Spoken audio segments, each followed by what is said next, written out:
Greetings, fair followers! I am here at the little local Renaissance Fair with the freaks and geeks, the fairies and the furries, the wishers and dreamers, and those who think that this world is not enough and there must be something more. And of course, I got to thinking about prescriptivism and descriptivism, as one does. What are those, you ask? They are attitudes and approaches to language, language evolution, linguistic change, and the shifts in the rules of communication.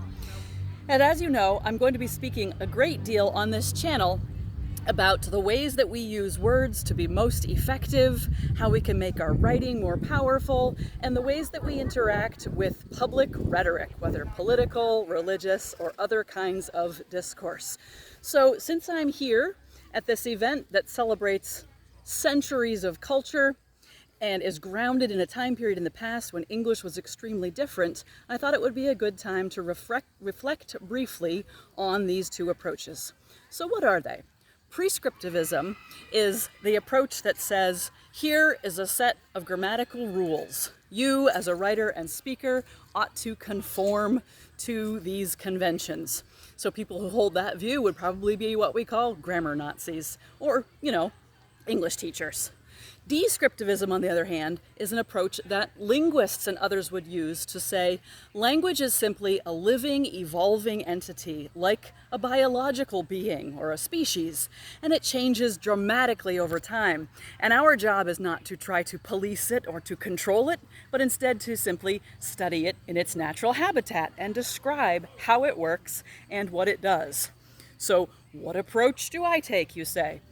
Well, I think of these approaches really as tools to use in certain contexts. And there are times when prescriptivism is appropriate and times when descriptivism is appropriate.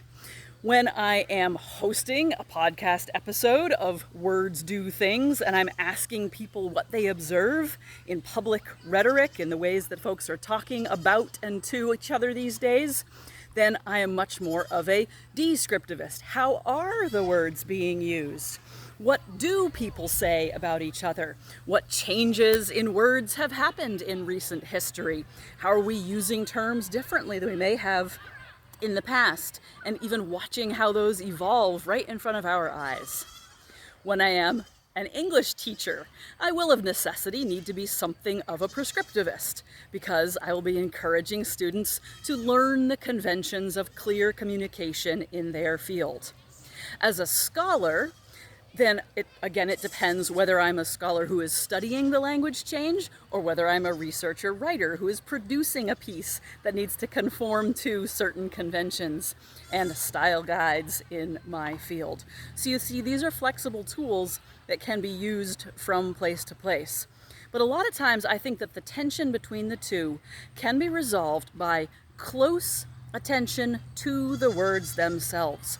What kinds of denotations, connotations, images, metaphors inhere in the words? What does the word sound like, and how does it sound in proximity to other words? What kind of syntactical structures can we build with these words? So I don't believe in a set of hard and fast conventions. Grammar does not exist. What does exist is linguistic architecture. Systems and structures by which and inside which and by means of which we can build sentences, paragraphs, whole essays, plays, poems, and so forth. And we want to put strong building blocks in place, so we look at the ways the words have been used historically, the ways that those usages have changed over time, and how they are being employed in our own culture, our own time and place. And when we do this with a sensitive ear, with open eyes to how others are employing them, and with a warm heart to the ways the words can be deployed for good ends, for encouragement and building up of others, and to the artistry inherent in the combinations of the words, then I think that we can do well in our modes of communication. What do you think? Do you tend to be a descriptivist or a prescriptivist? Or do you change that up in various rhetorical contexts? Let me know in the comments, please. Thank you.